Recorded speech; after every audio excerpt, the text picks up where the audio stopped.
I went no contact with my mother over 30 years ago. I was around the age of 23. I was a single mother with 2 children, ages 6 and just turning 3 years old at the time. And I went no contact with her, not realizing that it would last for over 3 decades, and also not realizing how important it was at the time for me to do so. I didn't really grasp how life-altering in a good way that was going to be. I also didn't understand all the grieving and everything else that was going to go along with that. People think, oh, everybody just goes no contact these days. Some people. Emotionally not so intelligent people think, oh, they're watching a meme and they don't stick into relationships, and, they're blaming this younger generation for just walking away like it's no big deal. And then you have the parents on there who are like, I had no idea what I did, and all that stuff. This isn't that. Going no contact, not having a mom is devastating. Not having a grandmother for my children was devastating. And my kids, watched other relationships with grandparents and stuff like that. And while I was lucky to eventually marry the man who was my boyfriend at the time and be able to provide that kind of grandmother for them, it's not the same. And so the loss keeps giving or taking, right?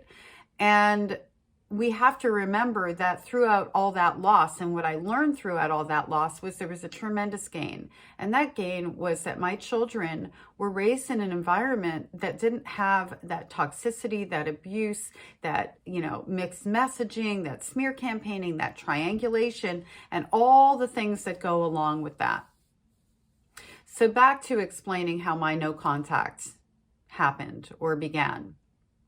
At 23 years old, I'm watching my mother triangulate my 2 children.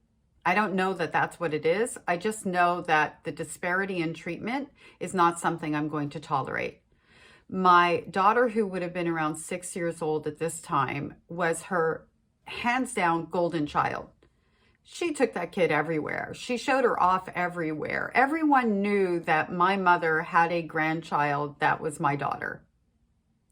My son, however, people didn't know who he was or even that he existed. A lot of people didn't even know he existed.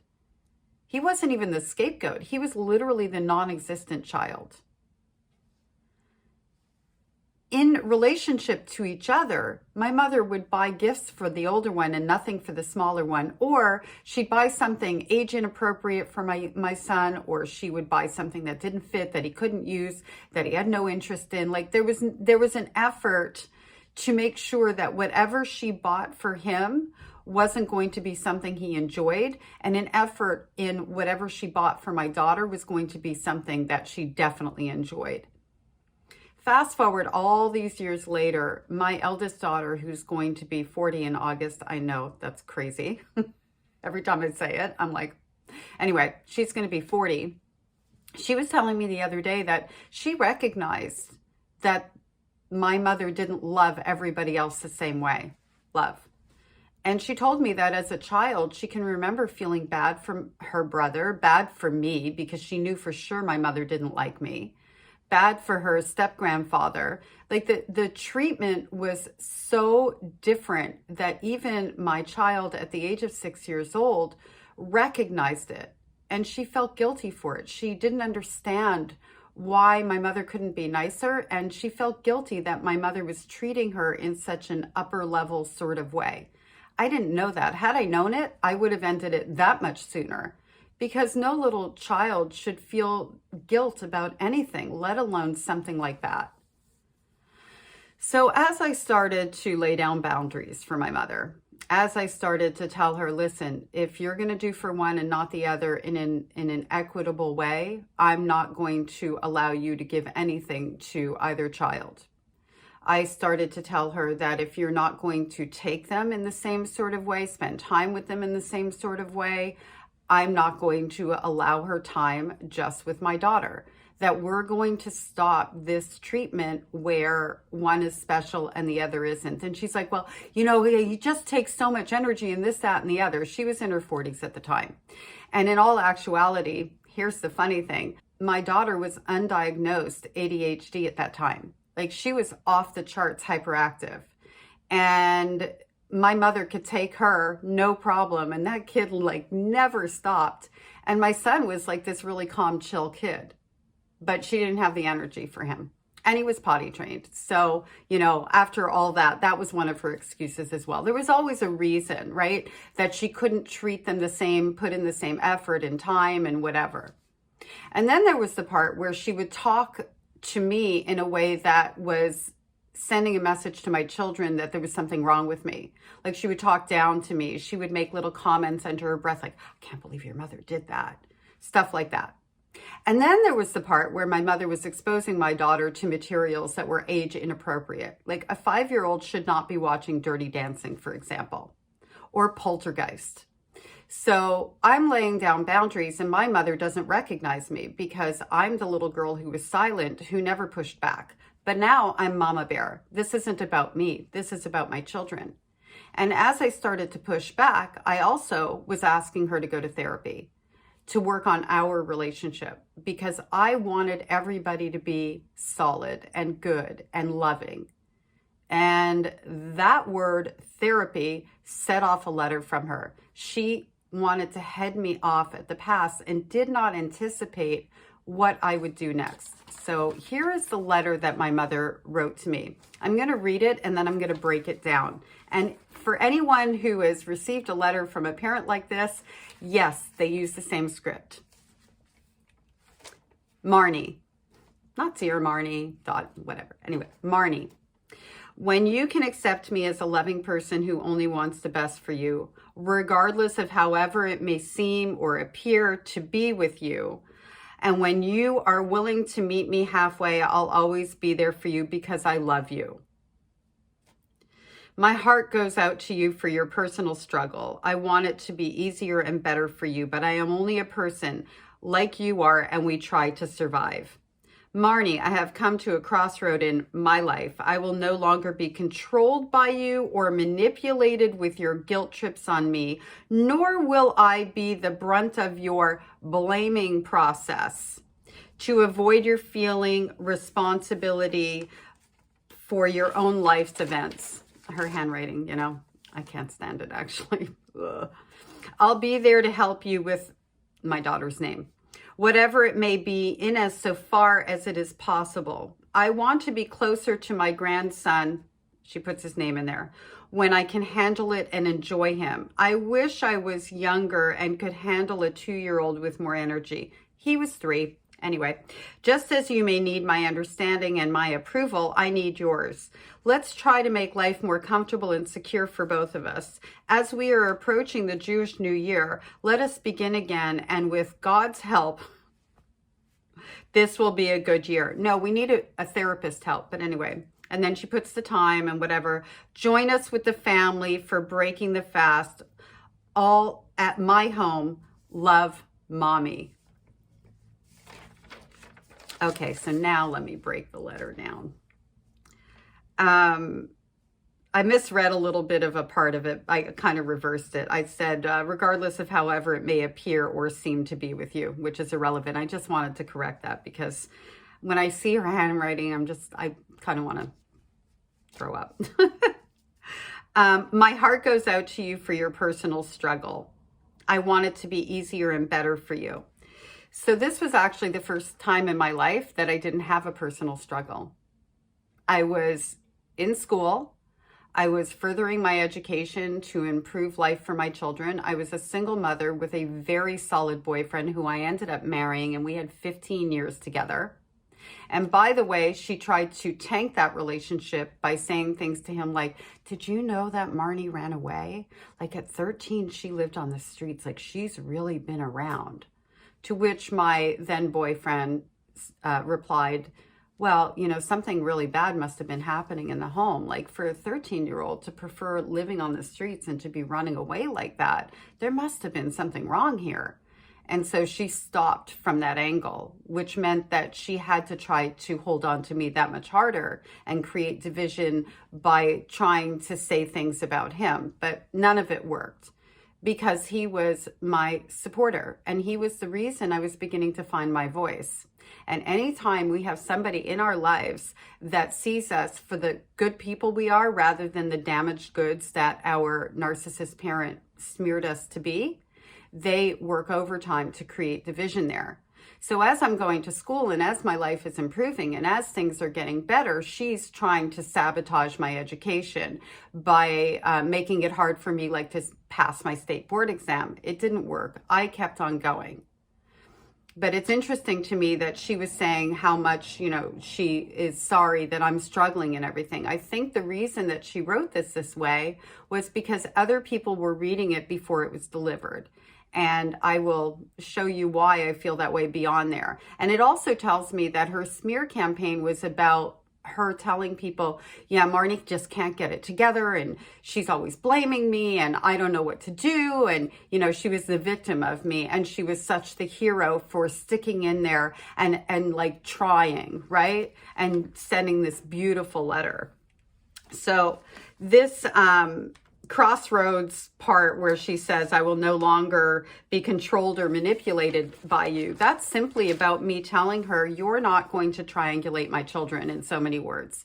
And if you can't go to therapy with me, and if you can't be a loving, caring human being, then there is no me and there is no my children. It is done.